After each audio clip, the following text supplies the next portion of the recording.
Zebra భయ్యా మన సత్యదేవ్ గారు తీసిన ఈ ఫిలిం రివ్యూ అయితే వీడియోలో చూద్దాం. ఫస్ట్ ఆఫ్ ఆల్ థియేటర్లో ఈ ఫిలిం నడుస్తుంది. అండ్ మీరు కనుక ఫిలింని చూడొచ్చా చూడరాదని ఒక ముక్కలో చెప్పాలంటే ఖచ్చితంగా ఇలాంటి ఫిలింని కంపల్సరీ చూడాల్సిన ఫిలిం అని చెప్పచ్చు. ఎందుకంటే మంచి కంటెంట్ ఉన్న ఫిలిం. సో ఎలా ఉంటుంది ఏంది అనేది ఫుల్గా మాట్లాడుకుందాం. మరి నాకు ఎలా అనిపించింది అనేది కూడా నేను ఈ వీడియోలో చెప్తాను. అండ్ అంతకన్నా ముందు మన ఛానల్ని కొత్త వాళ్ళు వస్తే ఒకసారి మన ఛానల్లో వీడియోస్ ఉన్నాయి చూడండి. మన ఛానల్లో ఒకసారి మన వీడియోస్ మీకు నచ్చితే సపోర్ట్ చేయండి. ఓకే, స్టోరీ అనేది ఎలా ఉంటుందని ఫస్ట్గా మాట్లాడుకుంటే మన సత్యదేవ్ గారు ఒక బ్యాంకులో అయితే వర్క్ చేస్తూ ఉంటారు, ఒక ఎంప్లాయ్ అన్నట్టు. ఆపోజిట్గా మన హీరోయిన్ ప్రియభవన్ శంకర్ గారు కూడా ఒక వర్క్ చేస్తూ ఉంటారు, ఎంప్లాయీ. సో తనకు అనుకోకుండా ఒక చిక్ అయితే వస్తుంది. సో ఆ చిక్కుని మన సత్యదేవ్ గారు ఎలా సాల్వ్ చేశారు, ఏమైంది ఏంది అనేది కథ. అయితే నేను ట్రైలర్లో ఉన్న పాయింటే చెప్పాను, కానీ మూవీలో మాత్రం అసలైన స్టోరీ వేరే ఉంటుంది. అది మీరు మూవీ చూస్తేనే తెలుసుకోండి నేను చెప్తాను.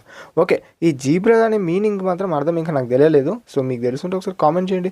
అండ్ ఈ మూవీలో ఏనుగు అండ్ ఎలుక అనే ఒక కాన్సెప్ట్, అంటే ఒక సింబాలిక్ రిఫరెన్స్ చూపెడతారు. సో అది ఏందనేది కూడా మీరు మూవీలో చూసి తెలుసుకోండి. ఓకే, మరి నాకెలా అనిపించిందని పాయింట్ ఆఫ్ చెప్తే చాలా బాగుంది భయ్య, నిజం చెప్తున్నాను. ఈ ఫిలిం చూసినాక మన సత్యదేవ్ గారు రీసెంట్గా కృష్ణమ్మ అని ఒక ఫిలిం వచ్చింది. ఆ ఫిలింతో పోలిస్తే ఈ ఫిలిం మచ్ బెటర్ అని చెప్పుకోవచ్చు. అలా అయితే ఉంది.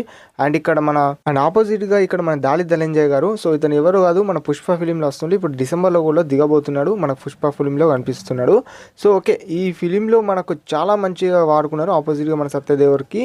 అండ్ విలన్ క్యారెక్టర్లు కానివచ్చు, ఎలివేషన్ కానివచ్చు, చాలా బాగా ఇచ్చారు. మాత్రం చాలా బాగా కనెక్ట్ అయినా.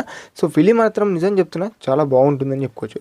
అండ్ ఇంకొకటి ఏంటంటే మన సత్య గారి గురించి చెప్పాలంటే, మన సత్య గారి స్క్రీన్ పైన కనపడినంతసేపు ఆ కామెడీ మాత్రం చాలా బాగా పండిస్తారు భయ.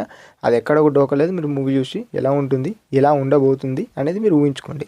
అండ్ ఇంకొకటి ఏంటంటే మన సత్య గారి క్యారెక్టర్, అంటే మన సత్యదేవ్ గారి క్యారెక్టర్ గురించి చెప్పుకోవాలంటే భయ నిజంగా అదరగొట్టేశారు. One of the major character అని చెప్పుకోవచ్చు. అండ్ ఈ ఫిలింలో మన సునీల్ గారి క్యారెక్టర్ కూడా ఉంటుంది. సో సునీల్ గారి క్యారెక్టర్ కొంచెం కామెడీగా, అటు కొంచెం ఇంకొక వేరే ఉంటుంది. అది మీరు మూవీ చూస్తే అర్థమైతే, నేను ఎక్కువ కూడా రివీల్ చేయదలుచుకోలేను. అండ్ ఇంకా ఈ జీబ్రా ఫిలింల గురించి ఒక ప్లస్ పాయింట్ గురించి చెప్పుకోవాలంటే, ఇప్పుడు ఈ బ్యాంకింగ్ అనే కాన్సెప్ట్ అన్నా కదా, సో దీని గురించి చాలా బాగా, అంటే చాలా బాగా రీసెర్చ్ చేసి తీసారచ్చు.